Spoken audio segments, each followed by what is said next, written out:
नमस्कार। आज के इस वीडियो में हम लोग जानेंगे जीव विज्ञान अर्थात बायोलॉजी क्या है और इसका संपूर्ण परिचय। तो चलिए शुरू करते हैं। जीव विज्ञान विज्ञान की वह शाखा है जिसके अंतर्गत समस्त सजीवों अर्थात जीवधारियों का विस्तृत अध्ययन किया जाता है। बायोलॉजी शब्द का प्रयोग सर्वप्रथम 1801 में लैमार्क, जो फ्रांस, और ट्रेविरनस, जो जर्मनी के थे, ने किया। जीव विज्ञान को विज्ञान की एक शाखा के रूप में स्थापित करने के कारण अरस्तु, एरिस्टोटल, को जीव विज्ञान का जनक, फादर ऑफ बायोलॉजी, कहा जाता है, जिन्होंने हिस्टोरिया प्लांट्रम नामक पुस्तक लिखी। नेक्स्ट, जीवों के नामकरण की द्विनाम पद्धति के बारे में जानेंगे। जीवों के आधुनिक वर्गीकरण की शुरुआत कैरोलस लीनियस के द्विजगत सिद्धांत टू किंगडम क्लासिफिकेशन से होती है। उन्होंने जीवों को जंतु जगत किंगडम एनिमल और पादप जगत किंगडम प्लांटे में बांटा। लीनियस को वर्गीकी का पिता, फादर ऑफ टैक्सोनॉमी, कहा जाता है। सन 1753 में कैरोलस लीनियस ने जीवों के नामकरण की द्विनाम पद्धति को प्रचलित किया। इसके अनुसार प्रत्येक जीवधारी का नाम लैटिन भाषा के दो शब्दों से मिलकर बना है। पहला शब्द वंश तथा दूसरा शब्द जाति है। नाम स्पीशीज नेम कहलाता है। उदाहरण, मानव का वैज्ञानिक नाम होमो सेपियंस है, जिसमें होमो उस वंश का नाम है जिसकी एक जाति सेपियंस है। जैव समुदाय के अध्ययन के लिए हमें जीवधारियों को कुछ समूहों में वर्गीकृत करना पड़ता है ताकि समान गुणों एवं संरचना वाले जीवों को अध्ययन एक साथ किया जा सके। आधुनिक जीव विज्ञान में सर्वाधिक मान्यता व्हिटेकर के 5 जगत वर्गीकरण को दी जाती है। उन्होंने जीवों की जगत किंगडम नामक 5 बड़े वर्गों में बांटा। ये 5 जगत है: मोनेरा, प्रोटिस्टा, कवक, पादप और जंतु।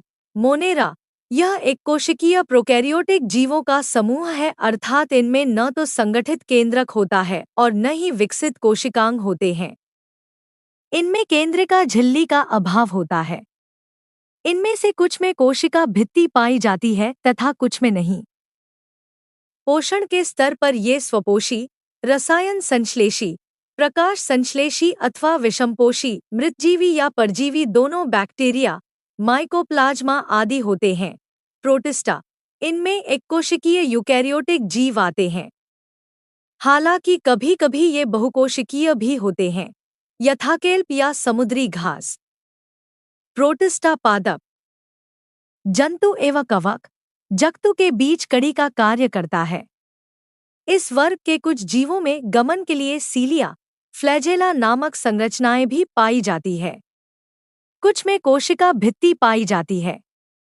इनमें केंद्रिका झिल्ली पाई जाती है तथा ये स्वपोषी और विषमपोषी दोनों तरह के होते हैं। उदाहरणार्थ कोशिकीय शैवाल, diatom, protozoa, Euglena, paramecium, chlorella, amoeba आदि इसी जगत के सदस्य हैं। नेक्स्ट है कवक, फंजाई। ये बहुकोशिकीय यूकैरियोटिक जीव हैं। ये विषमपोषी होते हैं जो पोषण के लिए सड़ेगले कार्बनिक पदार्थों पर निर्भर रहते हैं, अतः इन्हें मृतजीवी भी कह दिया जाता है। इनमें से कई अपने जीवन की एक विशेष अवस्था में बहुकोशिकीय क्षमता प्राप्त कर लेते हैं। इन कवकों में काइटिन, चिटिन नामक जटिल शर्करा की बनी हुई कोशिका भित्ति, सेल्यूलोस, अनुपस्थित पाई जाती है। यीस्ट, पेंसिलियम, मशरूम आदि इसी जगत के सदस्य हैं। पादप, प्लांटे, यह सेल्यूलोज से बने कोशिका भित्ति वाले बहुकोशिकीय यूकैरियोटिक जीवों का समूह है। ये स्वपोषी होते हैं और प्रकाश संश्लेषण प्रक्रिया द्वारा स्वयं का भोजन बनाते हैं। अतः क्लोरोफिल धारक सभी पौधे इस वर्ग के सदस्य हैं। इनका शरीर ऊतकों एवं अंगों से निर्मित होता है। जंतु, एनिमैलिया, इस जगत में सभी बहुकोशिकीय जंतु, संभोजी, होलोजोइक, यूकैरियोटिक, उपभोक्ता जीव सम्मिलित किए गए हैं। इनको मेटाजोआ मेटाजोआ भी कहते हैं। हाइड्रा, जेलीफिश, कृमि, सितारा मछली, सरीसृप, उभयचर, पक्षी तथा स्तनधारी जीव इसी जगत के अंग हैं। अब जीव विज्ञान के प्रमुख जनक के बारे में जानेंगे। आधुनिक वर्गीकरण का पिता लिनियस को कहा जाता है। आनुवांशिकी का जनक मेंडल को माना जाता है।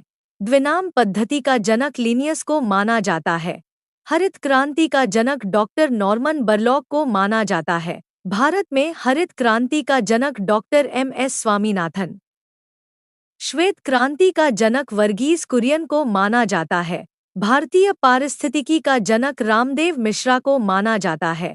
भारतीय जीवाश्म विज्ञान का जनक बीरबल साहनी को माना जाता है। टीकाकरण का जनक एडवर्ड जेनर को माना जाता है। जीवाणु विज्ञान का जनक ल्यूवेन हॉक को माना जाता है। हरित क्रांति शब्द का प्रतिपादन विलियम एस. गॉड ने किया। तो धन्यवाद। वीडियो आपको कैसी लगी कमेंट में ज़रूर बताएं, और यदि चैनल पर नए हैं तो चैनल को सब्सक्राइब ज़रूर करेंगे, और इससे आगे हम लोग अगली वीडियो में जानेंगे। धन्यवाद।